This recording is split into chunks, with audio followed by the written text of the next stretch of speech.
Hi, എല്ലാ കൂട്ടുകാർക്കും എൻ്റെ ഇന്നത്തെ വീഡിയോയിലേക്ക് സ്വാഗതം. ഇത് ശനിയാഴ്ചത്തെ വീഡിയോ ആണ് കേട്ടോ. അതായത് മെയ് 30 വീഡിയോ ആണ്. ഞാനത് പോസ്റ്റ് ചെയ്യാൻ ഒരുപാട് വൈകി, എഡിറ്റ് ചെയ്തിട്ടൊക്കെ വെച്ചിരിക്കുകയായിരുന്നു കേട്ടോ. പക്ഷെ ഇന്നാണ് ഞാൻ വോയിസ് കൊടുക്കണത്. അപ്പോൾ ഇന്ന് രാവിലെ നേരത്തെ എഴുന്നേറ്റുണ്ടായിരുന്നു കേട്ടോ. കാരണം എന്താണെന്ന് പറഞ്ഞാൽ കുട്ടികൾ ഇന്ന് കാസർഗോഡ് പോവുകയാണ്. അപ്പോൾ അതിന് വേണ്ടിയിട്ട് ഞാനൊരു 4:30-ക്കൊക്കെ എണീറ്റിട്ടുണ്ടായിരുന്നു കേട്ടോ. എൻ്റെ നാടാണ് കേട്ടോ കാസർഗോഡ്. ഞാൻ കല്യാണം കഴിഞ്ഞ് വന്നതാണ് കേട്ടോ. ഇവിടേക്ക് തൃശ്ശൂരാണ് ഇപ്പോൾ താമസം. പിന്നെ കുട്ടികൾക്കാണെങ്കിൽ ഇപ്പോൾ വെക്കേഷൻ കഴിഞ്ഞു. മോൾക്ക് 2-ാം തീയതിയാണ് കേട്ടോ എക്സാം തുടങ്ങണത്, ക്ലാസ് തുറക്കണത്. അപ്പം അതിന് മുന്നേ പോയി വരാമെന്ന് വിചാരിച്ചിട്ടാണ് കേട്ടോ അവർ ശനിയാഴ്ച പോകുന്നത്. ശനിയാഴ്ച രാവിലെ 7:30 ഇൻ്റർസിറ്റിക്കാണ് കേട്ടോ കുട്ടികൾ പോണത്. അപ്പോൾ ഏട്ടനാണെങ്കിൽ അവർ ട്രെയിൻ കയറ്റി വിടാൻ വേണ്ടിയിട്ട് പോയി കേട്ടോ. അപ്പോൾ അതിന് വേണ്ടിയിട്ടാണ് കേട്ടോ ഞാനൊരു 4:30-ക്കൊക്കെ എഴുന്നേറ്റുണ്ടായിരുന്നത്. പിന്നെ കുട്ടികളെയൊക്കെ വിളിച്ച് അവരുടെ കുളിയും കാര്യങ്ങളൊക്കെ കഴിഞ്ഞ് അവർക്ക് 2 ദോശയൊക്കെ ഉണ്ടാക്കി കൊടുത്തു കേട്ടോ.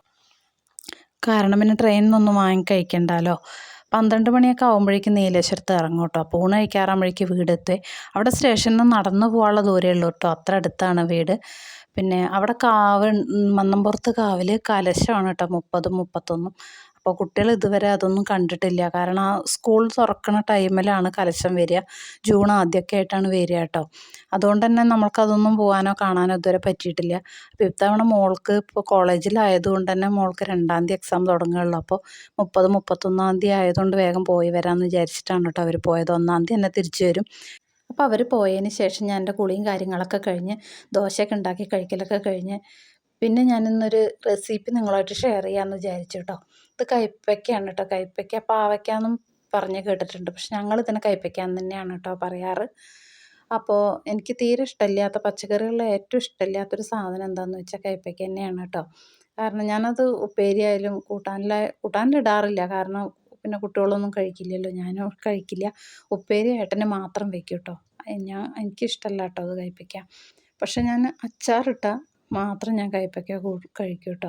അപ്പം ഞാൻ ഇന്ന് കൈപ്പയ്ക്ക അച്ചാറിടാൻ വേണ്ടിയിട്ടാണ് പോകുന്നത്.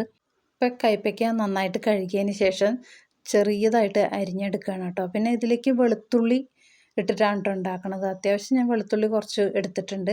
ഇപ്പോൾ വെളുത്തുള്ളി തീരെ ഇഷ്ടമില്ല എന്നുള്ളവരുണ്ടെങ്കിൽ വേണമെങ്കിൽ സ്കിപ്പ് ചെയ്ത് ഉണ്ടാക്കുകയൊക്കെ ചെയ്യാം. അങ്ങനെയും ചെയ്യാം, കൈപ്പയ്ക്ക മാത്രമായിട്ട് ചെയ്യാം. പക്ഷേ വെളുത്തുള്ളിയും കൂടെ വരുമ്പോഴാണ് കേട്ടോ എനിക്ക് അതിന് ടേസ്റ്റ് തോന്നിയിട്ടുള്ളൂ. അപ്പോൾ വെളുത്തുള്ളിയൊക്കെ ഞാൻ ഇന്നലെ രാത്രി തന്നെ, ഇന്ന് പോവല്ലേ, അപ്പോൾ ഇന്നലെ രാത്രി തന്നെ ഞങ്ങൾ 2 പേരും കൂടി നേരെയാക്കി വെച്ചു കേട്ടോ. അല്ലെങ്കിൽ ഇന്ന് ഞാൻ ഒറ്റയ്ക്ക് തന്നെ ചെയ്യണ്ടേ. പിന്നെ കൈപ്പയ്ക്കൊക്കെ നന്നായി കഴുകിയെടുത്ത് ഞാൻ ചെറുതായിട്ട് അരിഞ്ഞെടുക്കാൻ പോവുകയാണ് കേട്ടോ. പിന്നെ ഇതിന് നമ്മുടെ സാധാ അച്ചാറിന് വേണ്ടുന്ന കാര്യങ്ങളൊക്കെ തന്നെയാണ് വേണ്ടുള്ളൂ. മുളക് പൊടി, ഉപ്പ്, എണ്ണ, പിന്നെ നമ്മുടെ കായം, ഉലുവ, പിന്നെ വിനാഗിരി യൂസ് ചെയ്യുന്നവരുണ്ടെങ്കിൽ അങ്ങനെ ചെയ്യാം. ഞാൻ വിനാഗിരി ചേർക്കാറില്ല കേട്ടോ. ഞാൻ അതിന് പകരം ഇത്തിരി പുളിവെള്ളമാണ് ചേർക്കണത്.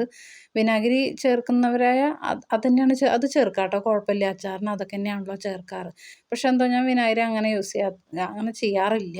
അപ്പം ഞാൻ ഇതിന് ഇത്തിരി പുളിവെള്ളമാണ് കേട്ടോ ഞാൻ ഒഴിച്ചു കൊടുക്കുന്നത്. അപ്പോൾ അതിന് വേണ്ടിയിട്ടുള്ള പുളി ഞാൻ വെള്ളത്തിൽ കുറച്ച് നേരത്തെ ഇട്ട് വയ്ക്കും കേട്ടോ. ഇട്ട് വെച്ചിട്ടുണ്ട് കേട്ടോ. പിന്നെ അതിന് ശേഷം ഞാൻ കൈപ്പയ്ക്കൊക്കെ അരിഞ്ഞെടുക്കുകയാണ്. അപ്പോൾ അതിനിടയിൽ ഞാൻ ചോറിനുള്ള വെള്ളം വെച്ചിട്ടുണ്ട് കേട്ടോ, അരി അടുപ്പത്തിടാൻ വേണ്ടിയിട്ട്. ഞങ്ങൾ 2 പേരല്ലേ ഉള്ളൂ. അപ്പോൾ ചോറ് വയ്ക്കാൻ വേണ്ടിയിട്ട് അരിയൊക്കെ ഇടാൻ വേണ്ടി വെള്ളം അടുപ്പത്തൊക്കെ വെച്ചിട്ടുണ്ട്. അതിന് ശേഷമാണ് ഞാൻ ഇതൊക്കെ അരിഞ്ഞെടുക്കണത് കേട്ടോ. അപ്പോൾ കൈപ്പയ്ക്കൊക്കെ നന്നായി ചെറുതായിട്ട് അരിഞ്ഞെടുത്തിട്ടുണ്ട്. പിന്നെ അതിന് ശേഷം ചീനച്ചട്ടി വെച്ച് നമ്മൾ ഏതെണ്ണയിലാണ് ഉണ്ടാക്കുക എന്ന് വിചാരിച്ചാൽ ഏതെണ്ണയിൽ വേണമെങ്കിലും ഉണ്ടാക്കാം. നല്ലെണ്ണയൊക്കെ ആണല്ലോ എല്ലാവരും അച്ചാറിനൊക്കെ ഉപയോഗിക്കുക. അപ്പോൾ ചീനച്ചട്ടി ചൂടായതിന് ശേഷം നമ്മുടെ എണ്ണയിലേക്ക് ഒഴിച്ചു കൊടുക്കുക. പിന്നെ സാദാ കടുക് പൊട്ടിക്കുക. അപ്പം ഞാൻ പുളിയൊക്കെ വെള്ളത്തിലിട്ട് വെച്ചിട്ടുണ്ട്. അതൊക്കെ ഞാൻ ജസ്റ്റ് വീഡിയോയിൽ കാണിച്ചതാണ് കേട്ടോ. അപ്പം എണ്ണയൊക്കെ ഒഴിച്ചു കൊടുത്തു. പിന്നെ എണ്ണയൊക്കെ ചൂടായി വരുമ്പോൾ ഞാൻ അതിലേക്ക് കടുകൊക്കെ ഇട്ട് കൊടുത്തു. പിന്നെ കറിവേപ്പില ഇത്തിരി കുറവായിരുന്നു കേട്ടോ. അപ്പം ഞാൻ ഉള്ള കറിവേപ്പില എടുത്ത് ഞാൻ അതിലേക്ക് ഇട്ടു. പിന്നെ കടുക് പൊട്ടിക്കഴിയുമ്പോൾ നമ്മുടെ കൈപ്പയ്ക്ക അതിലേക്ക് ഇട്ട് കൊടുക്കുക കേട്ടോ. കൈപ്പയ്ക്കും പിന്നെ നമ്മുടെ വെളുത്തുള്ളി അരിഞ്ഞതും കൂടെ ഒപ്പം തന്നെ ഇട്ട് കൊടുക്കുക കേട്ടോ. 2 ഒപ്പം ഇട്ട് കൊടുത്തതിന് ശേഷം ഒന്ന് മിക്സ് ചെയ്തെടുക്കുക. മിക്സ് ചെയ്തെടുത്തതിന് ശേഷം അതിലേക്ക് കല്ലുപ്പാണ് കേട്ടോ ഞാൻ ഇട്ട് കൊടുക്കണത്. കാരണം കല്ലുപ്പ് ഇട്ട് കൊടുത്താൽ അത് അലിഞ്ഞ് ഇത്തിരി വെള്ളമാവുമല്ലോ. പൊടിയുപ്പ് ഇട്ട് കൊടുത്താലും കുഴപ്പമൊന്നുമില്ല കേട്ടോ. പക്ഷെ ഞാൻ കല്ലുപ്പാണ് ഇട്ട് കൊടുത്തത്. പൊടിപ്പായാലും കുഴപ്പമൊന്നുമില്ല. പിന്നെ ഒരു നുള്ള് മഞ്ഞൾപ്പൊടി ഇട്ട് കൊടുക്കും കേട്ടോ. അത് അധികം ആവരുത്, ഒരു നുള്ള് മതി. പിന്നെ മുളക് പൊടി, കാശ്മീരി മുളക് പൊടിയൊന്നും അല്ല കേട്ടോ, അത് ഞാൻ എരിവുള്ള സാധാ മുളക് പൊടി മാത്രമേ ഇട്ടിട്ടുള്ളൂ. കളറിന് വേണമെങ്കിൽ കുറച്ച് കാശ്മീരി ചേർക്കുന്നതുകൊണ്ട് കുഴപ്പമൊന്നുമില്ല, പക്ഷെ ഞാൻ ഇട്ടിട്ടില്ല. പിന്നെ അതിലേക്ക് കായപ്പൊടി ഉലുവപ്പൊടി ഇടുന്നത് വീഡിയോ ഞാൻ എടുത്തിരുന്നു കേട്ടോ, അതെന്തോ എഡിറ്റ് ചെയ്യാൻ നോക്കിയപ്പോൾ അത് കാണാനില്ല. കായപ്പൊടി ഉലുവപ്പൊടി എല്ലാം ഇട്ടൊന്നും കൂടി നന്നായി ഇളക്കി കൊടുത്ത് അതിന് ശേഷം ഞാൻ പുളിവെള്ളം കുറച്ച് ഒഴിച്ച് കൊടുത്തു കേട്ടോ. വിനാഗിരി ഒഴിക്കുന്നവരാണെങ്കിൽ വിനാഗിരി ഒഴിച്ച് നന്നായിട്ട് മിക്സ് ചെയ്യുക. പിന്നെ കുറച്ച് നേരം അത് ചെറു തീയിലിട്ട് ഇങ്ങനെ വഴറ്റിക്കൊണ്ടേ ഇരിക്കുക കേട്ടോ. അപ്പോൾ അത് നല്ല മയം വരുന്നത് വരെ നന്നായിട്ട് വഴറ്റിയെടുക്കുക. ഇത്രയേ ഉള്ളൂ കയ്പ്പയ്ക്ക അച്ചാറിൻ്റെ പണി. ഇനിയിപ്പോൾ അത് ചൂടാറിയതിന് ശേഷം ഒരു ഡപ്പയിൽ എന്തെങ്കിലുമൊക്കെ ആക്കി വെക്കാം കേട്ടോ. അപ്പോൾ ഉച്ച ഒരു ഉറക്കമൊക്കെ കഴിഞ്ഞ് ഞാൻ വൈകുന്നേരം എഴുന്നേറ്റ് ചായ കുടിയൊക്കെ കഴിഞ്ഞതിന് ശേഷം ഞാനത് ഒരു പ്ലാസ്റ്റിക് ഡപ്പയിലേക്ക് ആക്കി വെക്കാൻ കേട്ടോ. ചില്ല് ഡപ്പ ഉണ്ടെങ്കിൽ, കുപ്പി ഉണ്ടെങ്കിൽ അതാണ് കൂടുതൽ നല്ലത് അച്ചാറൊക്കെ ഇട്ട് വെക്കാൻ. എൻ്റെ കയ്യിൽ അതൊന്നുമില്ല കേട്ടോ, അപ്പോൾ ഞാൻ ഇതിലേക്ക് ആക്കി വെക്കുകയാണ്. അപ്പോൾ ഒരു 2 ദിവസം കഴിഞ്ഞിട്ട് എടുക്കുകയാണെങ്കിൽ സൂപ്പർ ടേസ്റ്റാണ് കേട്ടോ. അപ്പോൾ നിങ്ങൾ ഇങ്ങനെയൊക്കെ ഒന്ന് ഉണ്ടാക്കി നോക്കാത്തവരുണ്ടെങ്കിൽ ഒന്ന് ഇങ്ങനെയൊക്കെ ഉണ്ടാക്കി നോക്കൂ കേട്ടോ. നല്ല തൈരും കയ്പ്പയ്ക്ക അച്ചാറും ഉണ്ടെങ്കിൽ അടിപൊളിയായിട്ട് ഊണ് കഴിക്കാം കേട്ടോ. പിന്നെ ഒരു കൂട്ടാൻ്റെ ആവശ്യം വരില്ല, അത്രയും ടേസ്റ്റാണ്. അപ്പോൾ എൻ്റെ വീഡിയോ ഇഷ്ടപ്പെടുകയാണെങ്കിൽ ലൈക്ക് ചെയ്യുക, ഷെയർ ചെയ്യുക, കമൻറ്റ് ചെയ്യുക. പിന്നെ എൻ്റെ ചാനൽ സബ്സ്ക്രൈബ് ചെയ്യാതെയാണ് നിങ്ങൾ വീഡിയോ കാണുന്നതെങ്കിൽ എല്ലാവരും ദയവ് ചെയ്ത് എൻ്റെ ചാനലൊന്ന് സബ്സ്ക്രൈബ് ചെയ്ത് എന്നെ സപ്പോർട്ട് ചെയ്യണം കേട്ടോ. അപ്പോൾ ഇന്നത്തെ വിശേഷങ്ങൾ ഇത്രയൊക്കെ ഉള്ളൂ.